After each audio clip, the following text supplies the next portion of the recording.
And then we got the Sunbreaker. Boom. Whoop, whoop. Combo. Oh, oh. Yo, her thing is long as hell. Yo, why is it so long? Oh my god, yo, you get messed up.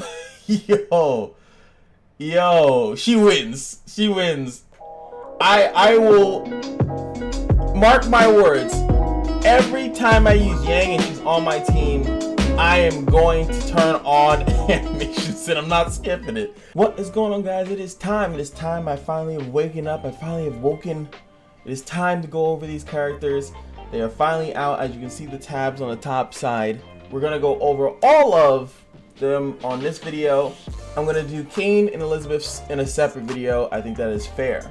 Another cool thing that I wanted to note before I go over this, I haven't read anything, but I did see in this other thing, just to note that they're actually also getting costumes. It seems like they're getting the base thing, but they're also getting costumes. So this is a big news. Before I go into anything, this is a really big news, because what this means is that they can make costumes for the other collab units as well if they choose to down the road.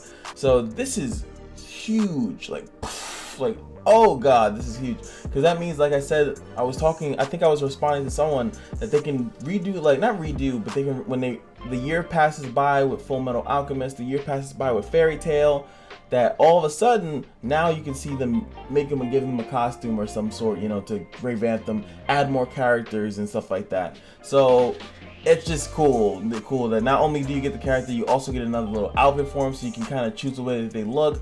That's pretty huge. I don't know. I'll figure out how you get the costumes, but I don't care. I don't care how you get the costumes right now.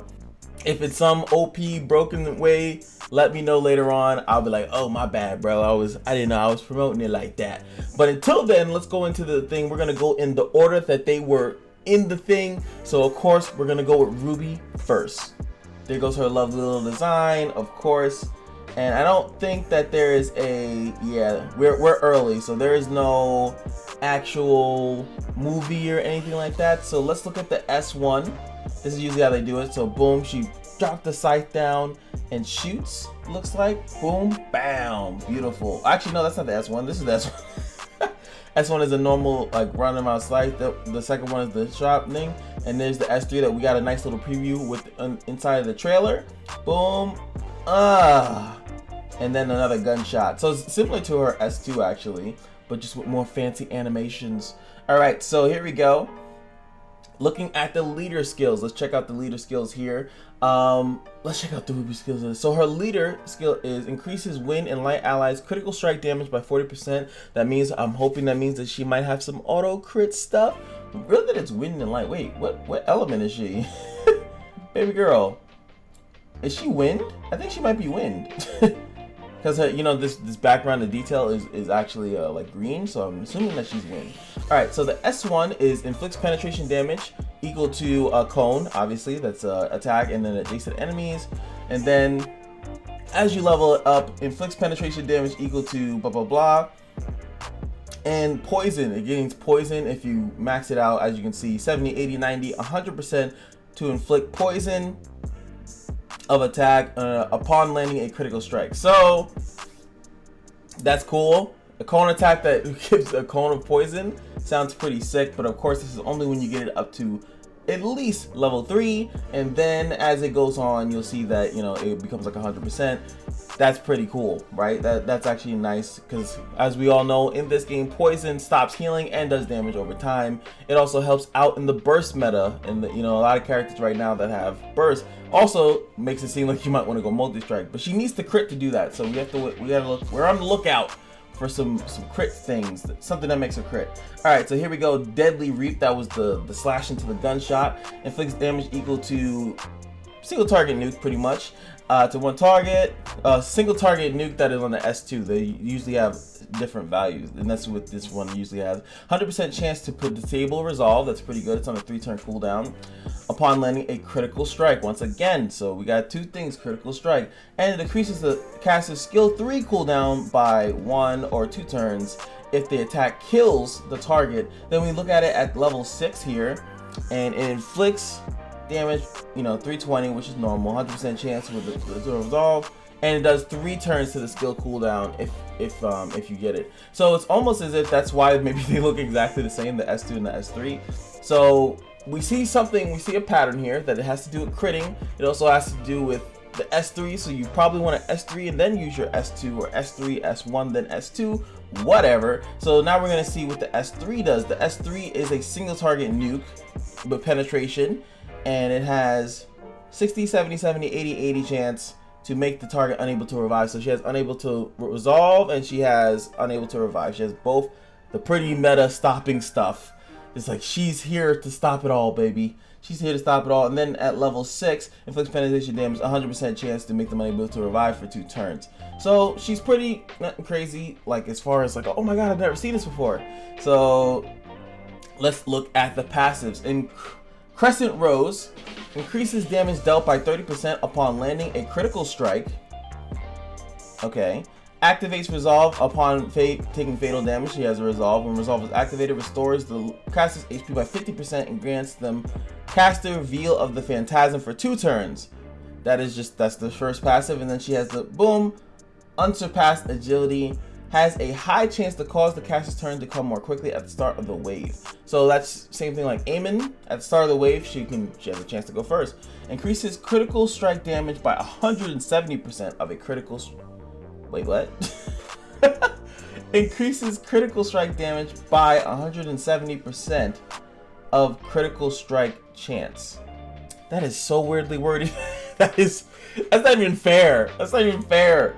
That Marble, please, por favor, I swear, hire me as a translator. I will, just tell me what it's supposed to do. I got you, boo. I got you. Pretty much it seems like she might scale off critical strike chance, which is weird. I mean, like, based on this, there's nothing that gets critical strike chance. She doesn't have strike preparation. She has nothing that has increased strike chance when she's hitting something else. So I'm assuming, you know, this is saying that her critical strike damage by that much of a critical strike chance. So if you have 100% critical strike chance, you get this 170% crit strike damage for free. So pretty much you're gonna stack critical strike chance on her because you need her to crit. She has nothing else that actually helps her do that. So you're gonna need her to crit, and you're gonna need, because then the S1's slightly better. You know, now you're poisoning. The S2 is disable resolve, and obviously the S3 is a nuke, so that will help out. And then the S2, every time you use it, it's on a 3-turn cooldown. It's gonna help out there. So far she seems pretty okay. She's not doo-doo. So that's pretty good. I know a lot of people were hoping RWBY was gonna be something great, so at least she's not doo-doo. Animation's looking clean, so can't be mad at that, in my opinion. Can't be mad at that. But so far we gotta see. She gotta see how she compares to the others, because that's mostly important. Because, you know, this might not be the grand one. This might not be crazy. Jibby was really crazy as the first character that you looked at. So next up we got Miss Schnee. Right, so here we go. 18 years old. Oh baby, that is Laggle. All right, so she's looking pretty clean out there. So we got the leader skill is that increases attack type allies attack by 60%, increases all multi-strike chance if RWBY's in the party. So them two gotta be together. These two are homegirls, I guess. I don't know. And the S1 Ice Pierce is a single target hit, pretty basic. And then once it gets to level 3, it also has a chance for the caster to gain adrenaline. That's really good. Makes me think of multi-striking already. Well, that's probably why it's multi-striking is right here, because adrenaline is it pretty much makes you get extra turns. But the fact that it's on the S1, ooh, it's just a little bit of busted there. But that actually is cool as you think about a person with a rapier, like, you know, because they're so fast, they're just poking holes in you. All right, so next up is Frost Bolts. Consumes a glyph. Passive stuff to inflict damage equal to 200 whatever percent is single target S2 if the caster has a glyph. If the caster does not have one, inflicts damage equal to blah blah of attack to all enemies. So okay, so if they don't have a glyph, it turns into an AoE skill, but if they do, it takes single target nuke. Okay, and then gains a glyph. This is on a 3-turn cooldown. It actually goes down to 2 turns at level 3, 5, and then it even has a 6. Jesus, this thing is complex. It's super complex. So here it is, same thing. Single target if you can consume the glyph, If the caster does not have the glyph, then it's, you know, the AoE hit. Invades counterattacks, which is good, and then gets the glyph. Then finally, the Super Saiyan 3 consumes the glyph, blah, blah, blah. Single target 320, which is standard. If the caster doesn't have the glyph, does AoE, evades all counterattacks. So it just pretty much just gets stronger. I noticed that they break it up like this. Oh no, no, there it is. Sneaky. It goes down to 1 turn cooldown. Hallelujah. And what's the color behind this? This is blue, so we're gonna assume that this is water. So interesting. You have a 1 turn. This is nuts. You have a 1 turn single target nuke and or, you know, thing. So obviously you S2, it's gonna hit everyone because you need to get the glyph. Unless she has a passive for it, obviously. It hits everybody. Then the next turn it comes up, you can hit it really crazy penetration damage. So that's pretty good. I definitely like that skill. Then we have the S3 Summon Armor Gigas. Inflicts damage. It is a single target S3 nuke. If the caster has a glimpse, so I guess yeah, she has to have other ways to get glimpse. It has to obtains a glimpse at the start of the oh, there we go. So inflicts damage equal to let's see, some more attack to 3 or 4 enemies if the caster does not have a glyph. So again, so you got to be balancing out her glyphs, which it seems kind of hurts.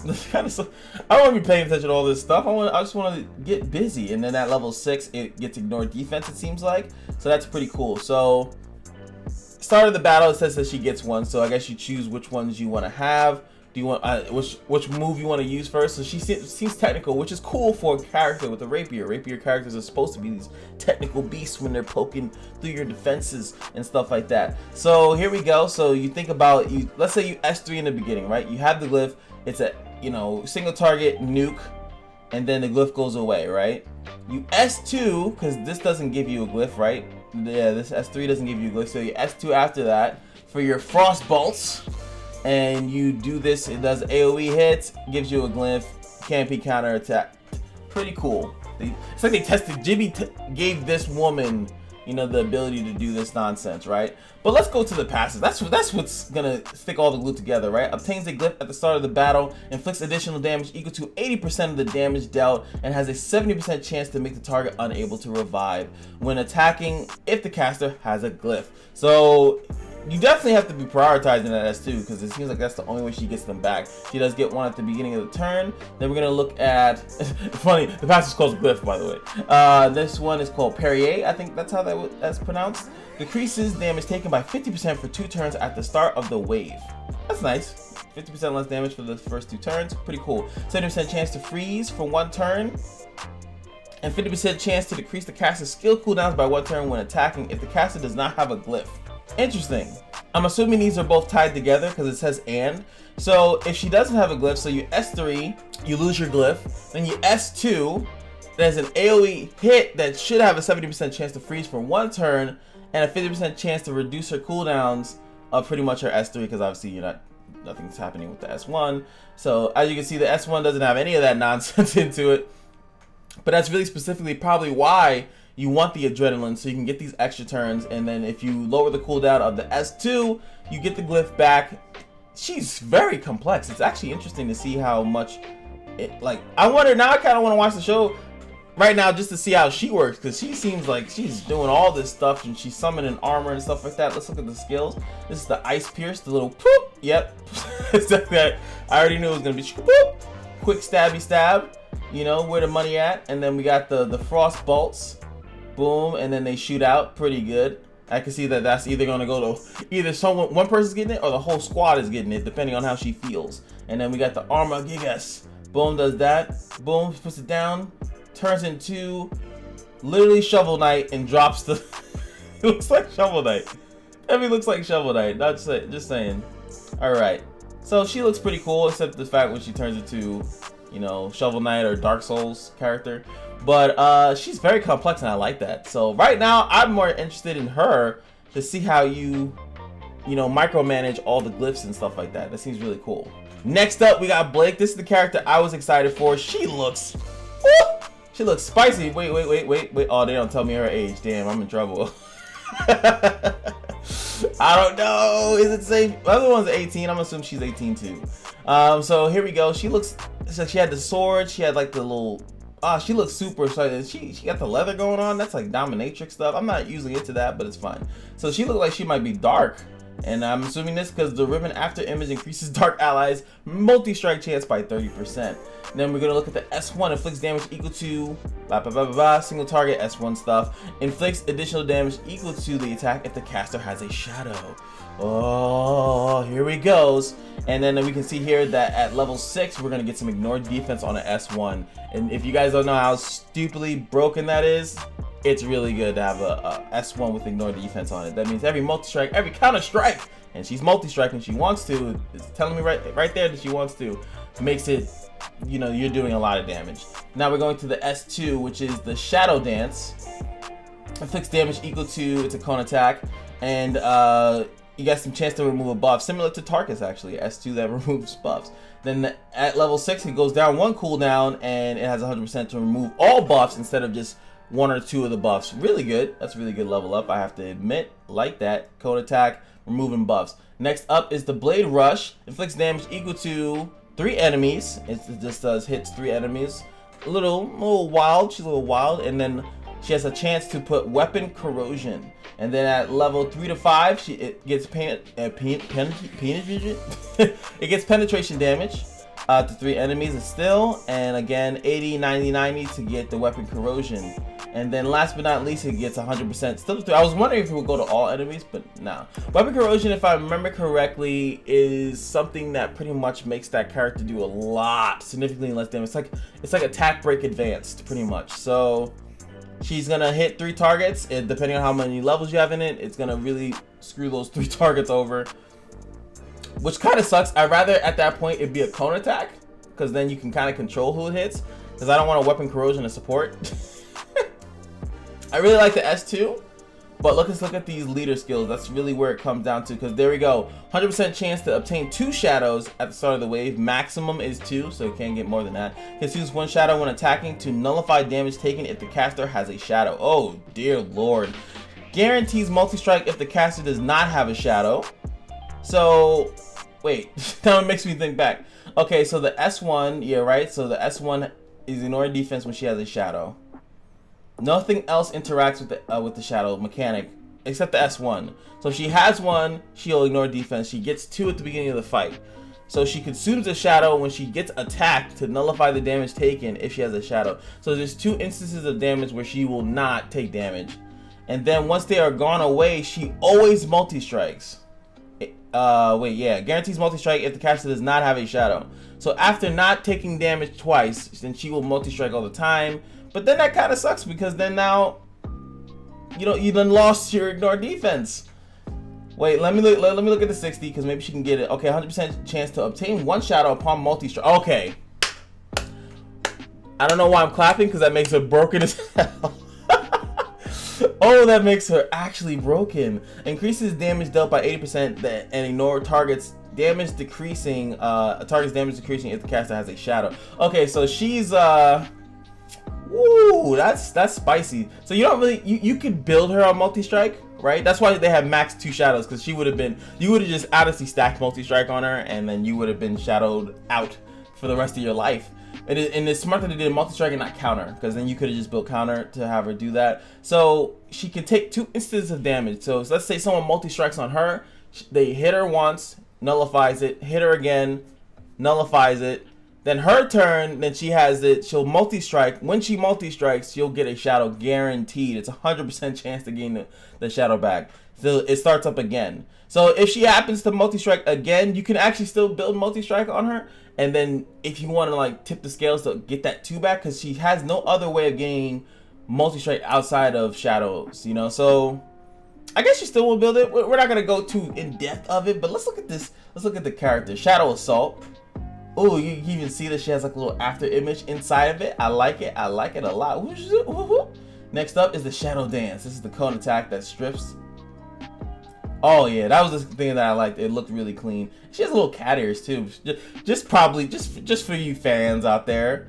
And then here we go. We got the Blade Rush. I like this. It was like, whew, like she has explosions and then boom. Yes, you're dead. And that's 3 targets just randomly in that. Just 3 magical targets just getting hit out of nowhere. So I think that right now she's probably #1 for me, and she was always #1 just from looks. But her kit is also really good because she has ways to deal damage, make people not do damage, and then not take damage as well. So she's really good. Weiss's kit is also pretty bonkers. So RWBY right now seems a little bit underwhelming, but who knows? Maybe, you know, we'll see how that works out in the end. But next character is Yang, baby. Woo! You already know the boy was excited. This is the character that only character I actually knew going into this was Yang. I liked the design. Look at this. You got tied up the arm, and okay, here we go. So she looks like she is a light type, and she has Tenacious Heart, increases wind and light and wind allies attack by 40%. And then she has Blast, Smash, inflicts damage equal to whatever to one target. And she has an S1 with a stun. I'm scared. I'm terrified. and it can get to the point where it ignores defense. I'm still terrified. I already want my multi-strike counter. This is similar to actually Isabel. She has a S1 with a stun chance on it. But she was kind of like, you need to level up. So 60% chance to stun her on an S1 that can, when you're multi-striking and counter, is pretty good. Shouldn't even have to explain that. S2 is going to be the Buckshot. Inflicts damage equal to, it's a cone attack. The caster consumes a counter stance. So already it sounds like she's going to have a way to do counters with an S1 that stuns. Just saying, I'm trying to paint the picture. I'm trying to paint the picture for you, and I hope you guys understand why I'm hyping it up a little bit. Inflicts damage equal to, still like him cone attack. Now at level 3 to 5, it gains the chance to taunt the affected enemy with the lowest HP. So it specifically goes after a certain target. So that's pretty cool. When you guys don't notice, like the taunt rune set actually, like, it's random kind of thing. So this one will target the person with the lowest HP, possibly to kill them, which is kind of messed up. And the caster assumes a counter stance for S2. Oh yeah, that happened on the phone. I kind of skipped over that. So the counter stance comes here.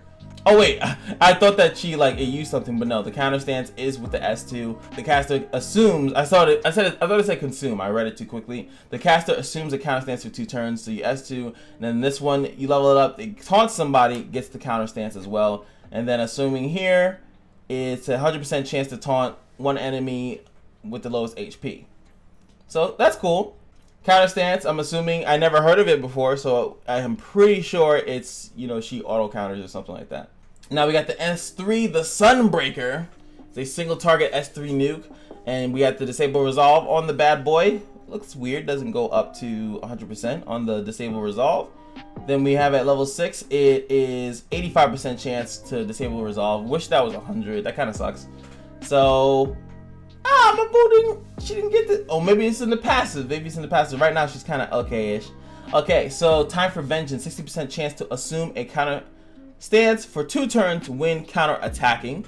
Decreases damage taken by 50% and guarantees counter attack if the caster has assumed a counter stance. So this seems like a slightly better thing of the auto counter buff that some characters give out in their movesets. Obviously, thinking like Taio, he gets it through his passive. Who else gives it to? Eamon gives out the auto counter. But this one seems that if you S2, because that's something where it seems that she gets it, you S2, you have this counter stance, you take 50% less damage, and it guarantees a counter attack. So that's really good. And also, it can keeps doing itself as long as you get an S2 through. So you don't really need to build counter. Because if you S2 in the beginning, which sucks because you probably want to S3 maybe, depending on the situation. But if you S2 in the beginning, you'll have this counter. You have a 60% chance as you're countering to do that, right? And then here we go. What else we got? Inflicts 200% additional damage when counterattacking if the caster has assumed a counter stance. So yeah, you might just want to S2, just S2. So it sucks because you want to S2, then you taunt so they hit you, then you counterattack back. Gotcha. I see the movement. But you're also gonna want to make sure your S1s level up too, right? Because you want the ignore defense and you want to stun them, which is kind of weird because usually you don't want to stun someone because then they can't hit you. They can't counterattack. But it does shut down. Stunning them for 1 turn is pretty good. So what is the 60 passive? Compounding Rage assumes a counterattack stance for 2 turns at the start of the wave. Oh, nice. So now we can S3 for free. I like it. Yes. Obtains 1 Compounding Rage at the start of the wave or when attacked. Max is 3. Okay, so she has like counter stancing. She has rage counters. This is nuts. Inflicts, increases attack by 30% for each compounding rage, and consumes all compounding rage at the end of the caster's turn. So she pretty much gets attacked a bunch of times. She holds it in, and then she gets up to a 90%, attack increase. Not bad, not bad at all. And this is pretty cool because as she's countering, like in a counter stance, right? She's doing damage. She's doing a lot of damage, and she's getting a damage increase for free. These are usually passive buffs, so you can't strip them. You probably cannot strip compounding rage at all. You probably can't strip counter stance at all because they're probably like a unique passive kind of thing. So she does a lot of damage, and she has counter in her build, so you don't have to build it. It's kind of just there for you, and you get it at the beginning of the round, and if you counter, you can have a 60% chance to keep getting it for free without even having to use the S2. So that's pretty good. You can actually just level the S3 and the S1 and not really worry too much about the S2, as long as you win the roulette of the 60% chance, right? So that's pretty good. So far I like her. I still think that Blake is probably the best right now. Weiss is gonna take me a little bit. She's very complicated. All right, so next, let's look. Oh, wait. Damn, I want to show Blake again. No? Here we go. Let me see that. Boom. Nice little cross across the hit in the face. Then we got the buckshot. Boom, boom, boom, boom. Oh, she hits twice with that. I like that. And then we got the sunbreaker. Boom. Whoop, whoop. Combo. Oh, she's. Oh. Yo, her thing is long as hell. Yo. Why is it so long? Oh my god, you get messed up. Yo, she wins. She wins. I will mark my words. Every time I use Yang and she's on my team, I am going to turn on animations, and I'm not skipping it. I want to see her bust something like yeah. Ooh, she's nice. Ooh, she's smooth. She has the best animation so far. Last but not least, Cinderfall. Cinderfall. In the other video, I put her name together because it looked like that's what they were saying. Oh, Cinderfall is the name, but it's Cinder then Fall. Yes. Here she is, spicy hot mama. She does have a fire sword. Okay, cool. So here we go. So she's obviously a fire unit. So as in Cinderfall, ice hybrid. So increases fire allies attack by 40%. Nice. Really nice stuff here. So remember, she is the admin character. We have to look at it as a little bit different than the other ones. It was nice to mention the level 2s and level 3s, 4, 5s, and 6s, but as we grind our faces away, it's very likely that we will get 666 Cinderfall, so let's keep that in mind. So she has the Sinister Strike, inflicts damage, single target hit. Then at level 6, it turns into, it does additional damage equal to 70%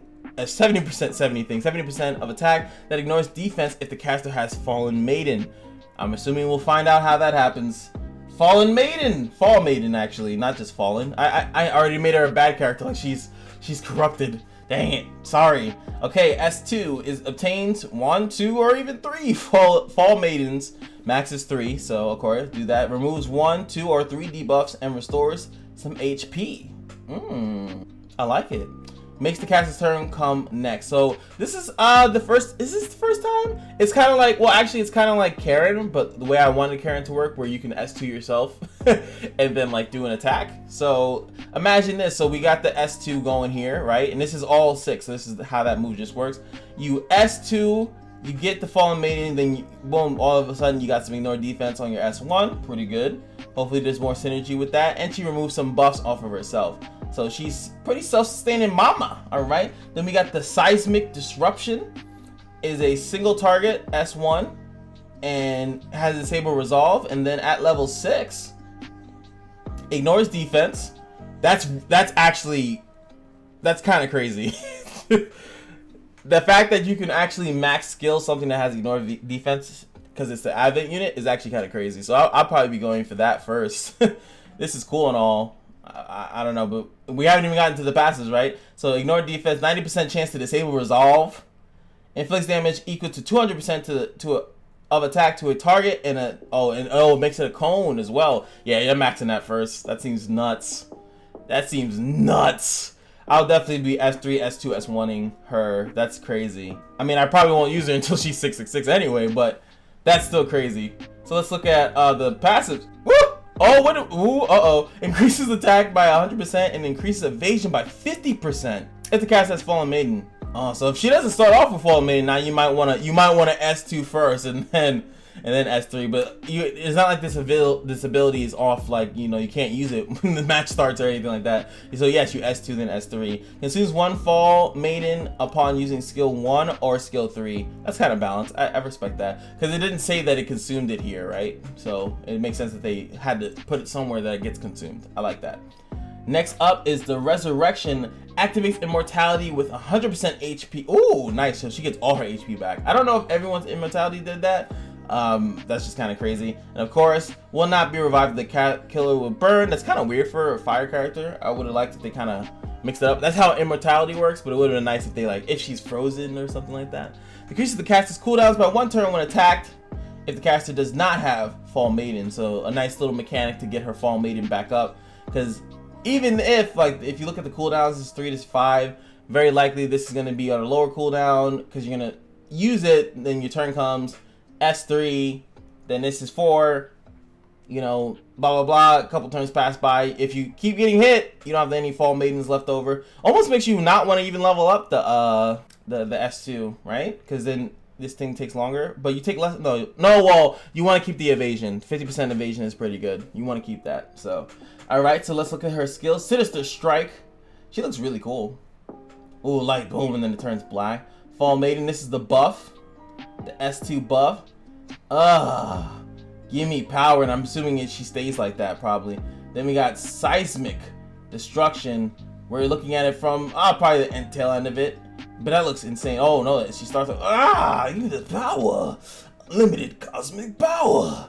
Okay, so if we're looking at S3 animations, we're going Yang, Cinderfall, Blake, and then I think Weiss. It's okay, you know. Dark Souls looks okay, and then Ruby's gonna be last. Ruby is actually just standard. She's so standardly good. She's not like crazy, but like, you know, the crit chance thing is good. This was really weird. I think that's the thing. But okay, so of course we're gonna have to rate them. We're gonna rate them, of course. Gotta do it.